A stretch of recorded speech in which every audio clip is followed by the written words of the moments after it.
So let us start with something very basic to clear our basic first, or I can say basic knowledge first. Then we will move on to some higher concepts. Okay. First, let us see what are basically triangles. So you are well aware of the fact that triangles are three-sided figures, and how to calculate the area of a triangle. What is the logic you apply generally? You have studied in the lower standards that if you have, let's say, a triangle, and this is, let's say, the height of the triangle, and this is, let's say, the base of the triangle, right? Isko kehte hain height of the triangle, right? This is called to me as the height of the triangle. And नीचे वाले portion को कहा जाता है base of the triangle, right? This is the base of the triangle. So how to evaluate the area of a triangle? You are well aware of the fact that area of triangle is equals to, or I can say a right angle triangle is equals to half into base into height, right? So you are well aware of this, that how to evaluate the area of a triangle, half into base into height. Now if I talk about a parallelogram, then you know how does a parallelogram look? A parallelogram looks somewhat like this. It has two sides, or I can say opposite sides parallel, right? तो ये जो opposite दो sides होगी और ये वाली opposite जो sides होगी वो क्या होगी? Parallel होगी. और area of a parallelogram कैसा निकाला जाता है दोस्तों? ये नीचे वाले portion को कहा जाता है base, ठीक है? जिस तरह से ट्रायंगल में ये वाले पोर्शन को कहा जाता है बेस, उसी तरह से पैरेललोग्राम में द लोअर पोर्शन, और I can say the portion at the bottom is called as the base. और जिस तरह से एक ट्रायंगल की हाइट होती है उसी तरह से एक पैरेललोग्राम की भी हाइट होती है. Now how is the height of the parallelogram taken? This is, I can say, the height of the parallelogram. This is, I can say, the height of the parallelogram, making an angle of 90 degree. So ये green portion, ये length जो होगी, this will be called as the height of parallelogram. And what is the formula for area of parallelogram? Area of parallelogram is given by a very simple formula, that is just base multiplied by height. Okay, तो base को multiply करो height से, मिल जाएगा area of a parallelogram. और area of triangle ढूंढना है तो क्या आएगा उसमें? half आ जाएगा, right? half into base into height. So you are aware of these two basic concepts first before making start to the chapter. Now let me tell you guys, area क्या होती है? ये word area आप बहुत बार सुनते हो. area क्या होता है? अगर मैं आपको एक for example एक figure दे दूं, let's say this is a figure, or yeah, let's say this is a square. Okay, let's take an example of a square. और चलो आपको एक सिंपल एग्जांपल लेता हूं. लेट्स से एक फार्मर है मेरे पास, उसके पास उसकी फील्ड है, राइट? लेट्स से वो उस फील्ड में वीट उगाता है या राइस उगाता है, जो भी है, उसके पास फील्ड है उसकी, और वो फील्ड है ना स्क्वायर शेप की है. कैसे शेप की है? स्क्वायर शेप की है. तो उसका एरिया कैसा होगा? Area is nothing but it is, I can say, the portion of the plane. Okay, what is area? Area, I can just say that it is the planar region. What is area? Area is nothing but it is the planar region enclosed by a closed figure. अच्छा, ये definition मैंने लिखा है area का, ठीक है? Area क्या होता है बेसिकली समझने की कोशिश करते हैं. एक क्लोज फिगर है मेरे पास. क्लोज फिगर मतलब जो सब साइड से बंद है. अगर मैं बात करूं ये ट्रायंगल की तो ये सब साइड से बंद है, राइट? ये पैरेललोग्राम की तो ये भी सब साइड से बंद है. ये स्क्वायर की ये सब साइड से बंद है. अगर मैं एग्जांपल दूं एक और फिगर का, let's say this is a rectangle. क्या ये भी एक क्लोज फिगर है? यस, ये भी एक क्लोज फिगर है, सब साइड से बंद है. मैं एक ऐसा फिगर ड्रॉ करता हूं, लेट्स से. क्या ये क्लोज फिगर है? नहीं, ये इस साइड से ओपन है, राइट? सो अगर मेरे पास एक क्लोज फिगर है, लेट्स से ये वाला आपका क्लोज फिगर है या ये वाला आपका क्लोज फिगर है, तो उस क्लोज फिगर के अंदर क्या होगा? एक एरिया, आई कैन से, एक प्लेनर रीजन एनक्लोज्ड होगा, राइट? सो उसके अंदर जो रीजन एनक्लोज्ड होता है ना, लेट्स ये वाला रीजन एनक्लोज्ड है, right? This is the region which is enclosed, उसके अंदर बंद है एक तरह से. Hence I can say that is called as the area of that particular figure, right? Of that particular figure, or I can say of that particular shape, right? Similarly, rectangle का area मतलब उसके अंदर का area, ये वाला उसके अंदर का एरिया होगा, because it's a closed figure. और मैं अगर इस फिगर की बात करूं तो इसके अंदर कोई एरिया नहीं, इसके अंदर एरिया है नहीं, because of the fact that this is not a closed figure, ये एक ओपन फिगर है, राइट? अच्छा, आप कहोगे सर कि इसको क्लोज कर दो, तो मैं क्या करता हूं? चलो मैं अभी इसको बना दिया, this is the close figure, right? अब ये क्लोज हो गया.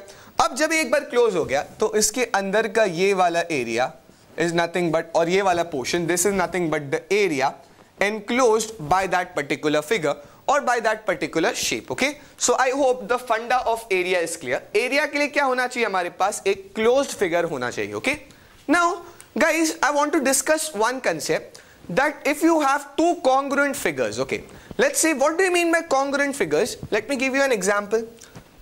Congruent figures. Let's consider that you have two, I can say, congruent squares. Okay, दो आपके पास congruent squares है. मतलब, let's say this is one square you have, whose one side is 5 centimeter, और square है तो उसके सब sides equal होते हैं 5 centimeter, और ये भी है 5 centimeter. Okay, and this is also, let's say, 5 centimeter. Okay, तो मैंने एक ये स्क्वायर बनाया और मैं दूसरा भी स्क्वायर बनाता हूं, लेट्स से. ओके, और let's take this as also 5 centimetre by 5 centimetre, और ये भी स्क्वायर ही है तो this is also 5 centimetre, this is also 5 centimetre. तो I can just say that these two figures are basically congruent. Congruent क्यों? क्योंकि दोनों की sides क्या है? दोनों की सब साइड सेम है, तो वो congruent figures हो गए, right? Now, अब ये दो अगर congruent figure है, let's say this is figure A and this is figure B. So I may tell you that figure A is congruent to figure B. तो द रिजल्ट इज, अगर दो figures congruent होते हैं ना, तो उनका area क्या होता है? उनका एरिया सेम होता है. ठीक है, तो द रिजल्ट इज, और the answer is, what is the result? The result is area of A, और area of figure A is equals to area of figure B. Right, समझ में आया मैंने क्या कहा?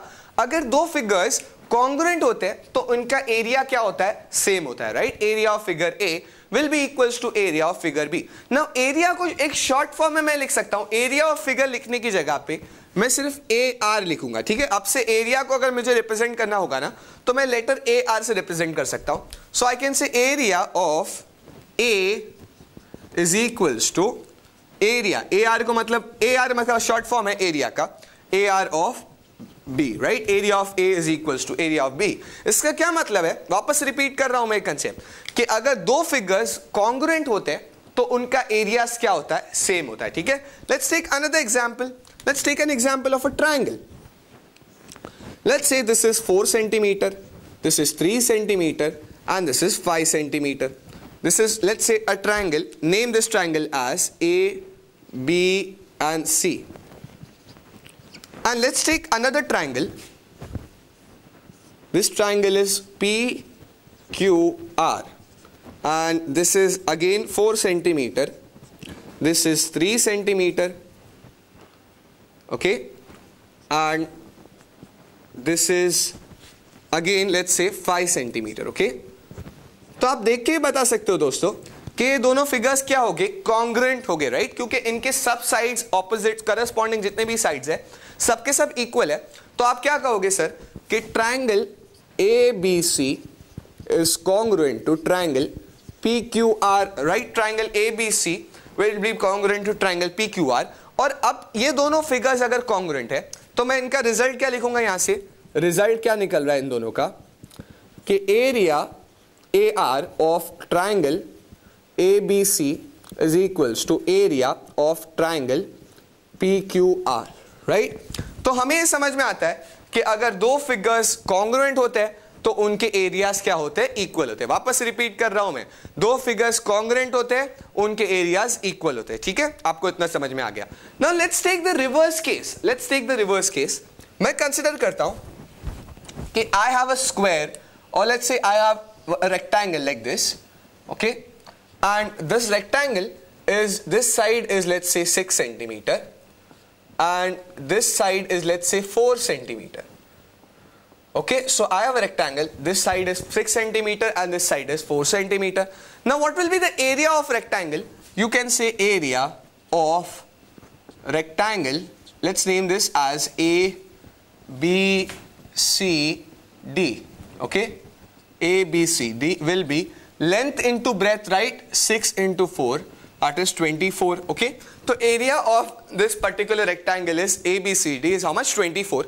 Let's draw a triangle along with this. Let's draw a triangle. Let's say ये है 12 centimeter. I'm just giving you a rough example, huh? And let's say this is 4 centimeter. Height is 4 centimeter. Base is 12 centimeter. So इसका area निकालो, तो आप निकालोगे area of triangle. Let's name this also PQR. PQR will be half into base कितना है 12 into height कितना है 4, right? So just do this calculation. 1 जा 6 जा 6 4 जा 24. Hence दोनों का area क्या आ रहा है? अगर मैं सेंटीमीटर कहता हूं तो this will be centimeter square and this will be centimeter square, right? So you can just see that these two figures are having same area. दोनों का area क्या है? Same है. पर क्या मैं इनको congruent कह सकता हूं? नहीं, मैं इनको congruent नहीं कह सकता. Hence I can say area same होने का मतलब ये नहीं होता कि ये congruent हो गए. ओके, वापस रिपीट कर रहा हूं. एरिया सेम होने का मतलब ये नहीं होता कि वो congruent हो गए, पर congruent होने का मतलब ये होता है कि एरिया सेम होगी. Okay, so I will write area same does not mean that they are congruent always, but congruent figures always have same area. Congruent figure के एरिया हमेशा सेम होंगे, पर जिनके एरिया सेम है वो जरूरी नहीं कि वो हमेशा के हमेशा क्या होंगे? कॉन्ग्रुएंट होंगे. Okay, this is what I wanted to explain this to you all.